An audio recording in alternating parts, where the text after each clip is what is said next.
All right, you guys. So now I'm back in the lab. It's easier for me to make videos. This one I've been wanting to make, and that is that Grand Theft Auto 6 has been confirmed to be delayed till next year. I felt like that was inevitable, but personally, it doesn't really strike me that bad because Rockstar announced GTA 6 not even a year ago. A lot of these gaming companies will announce games 2, 3, 5 years in advance.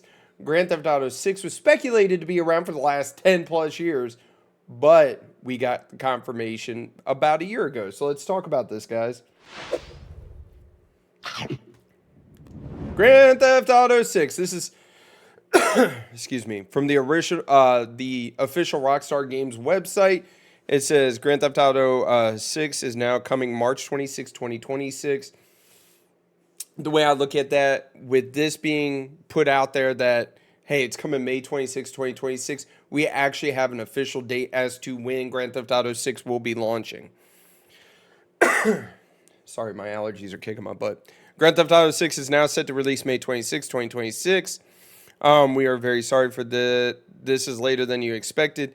The interest and excitement surrounding a new Grand Theft Auto has been truly humbling for our entire team. We want to thank you for your support and your patience as we work to finish the game. Me personally, I have no issues with them delaying the game. Only reason being is that Rockstar releases very good and very polished games compared to most gaming companies, and we're about to talk about that. Excuse me. With every game we have released, the goal has been to try and exceed your expectations, which they have. And Grand Theft Auto 6 is no exception. We hope you understand that we need this extra time to deliver at that quality level of quality you expect and deserve. We look forward to sharing more information with you soon, Rockstar Games. Love it. Which brings me to my next question. How much is it going to cost? Grand Theft Auto 6 heftier inevitable price tag leaves fans torn. Mind you, this was actually published a couple hours ago today, and $100 no longer seems all that likely. In recent months, analysts sent the internet ablaze when they announced that it's very possible that Grand Theft Auto 6 could be priced at $100, which me personally, I don't have an issue with the potential of Grand Theft Auto 6 being $100 as long as it cashes in and gives me a very, very similar content as Grand Theft Auto 5. A very well polished game. Same with Red Dead Redemption 2. If it gives me a really good, really polished game. Now, don't get me wrong, there's going to be the tweaks and, the looky-loos when it comes to the updates and stuff like that, which I have no problems with. But Rockstar, and for the most part, most of their first-party games, when they're released, I'm not talking about Red Dead Redemption, remastered, whatever you want to call it. I'm not talking about the trilogy remastered. I'm talking about when their games first come out. They're actually very well done. Many labeling the price as ridiculous, arguing that a studio or publisher would never charge that much for a single release. Others said it would be worth it for a monumental release like Grand Theft Auto 6. So that leads me to another question, which is, what games fall into a monumental release, such as a Rockstar game, like Red Dead Redemption, Grand Theft Auto? There's not many out there. There really is not.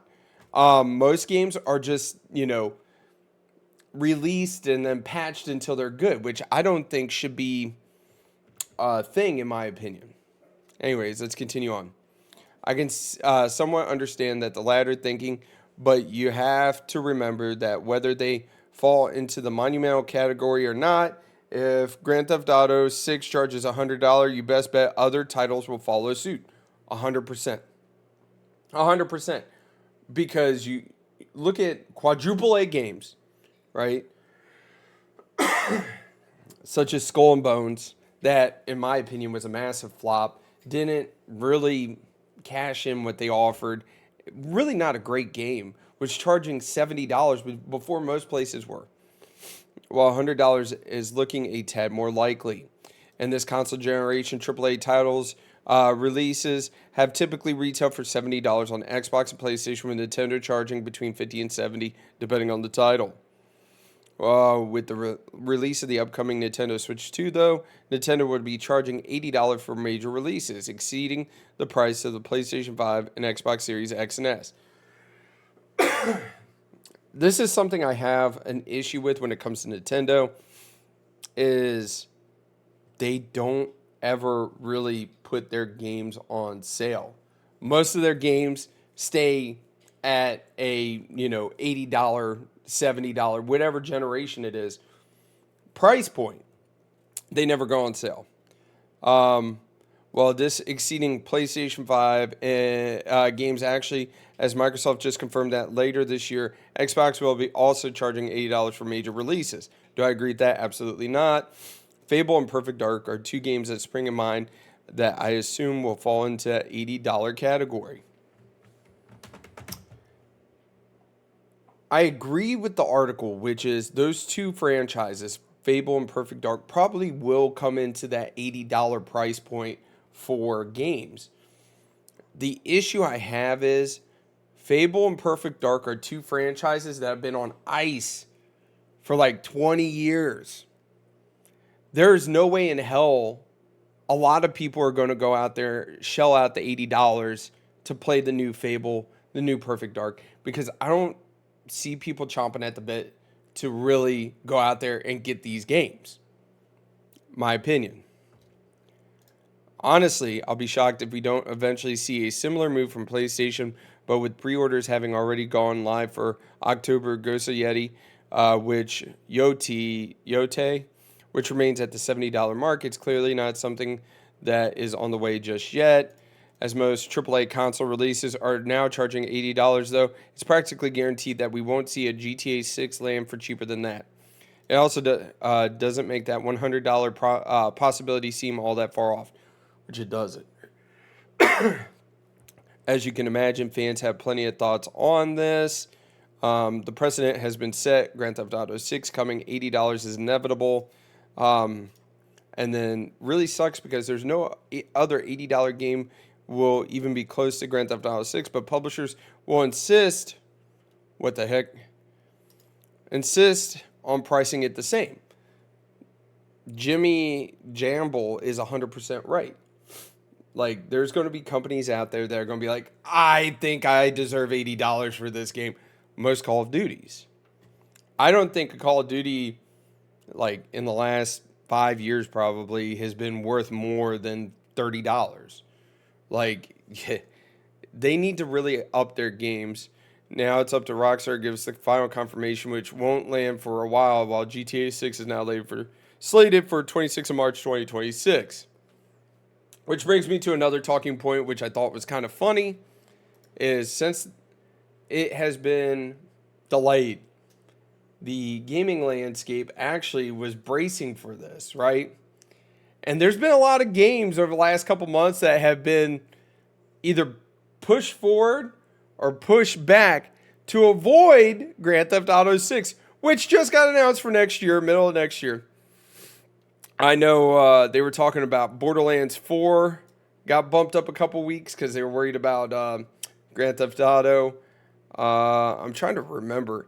Pokemon Legends, the new Pokemon Legends game, I'm not even interested in. Excuse me. And I see there's a new Dying Light, Hollow Knight, Ninja Gaiden 4, The Outer Worlds 2, Chronos, The New Dawn, Professor Layton, and The New World of Steam. Actually, I'm kind of excited for that one. But there's quite a few of these games that they were absolutely trying to avoid Grand Theft Auto 6, and with it being delayed, it just kind of made me laugh. So here, guys, I'll link this article down in the comment section if you guys want to take a peek at the games that are coming up. Anyways, let's go full screen. So, food for thought. I think genuinely that if Grand Theft Auto is really going to charge that much for a game, and their competitors are going to be like, hey, we want some of that, piece of that pie as well. I don't think it's fair to us consumers to deal with that. Because, like I said, most especially the new Call of Duties, are definitely not worth a $70 price point. Now, are they worth the price of a Game Pass for a month or two? Meh. But you also got to look at it this way. They're trying to convince us that we do not we should get used to not owning our games, which they've said before in a roundabout way. Anyways, you guys take it easy. Have a great and wonderful day. Don't forget to mash that like button, subscribe. Every little bit helps out the channel immensely. I want to hear your thoughts down in the comment section below. But anyways, I'll catch you guys later. Bye.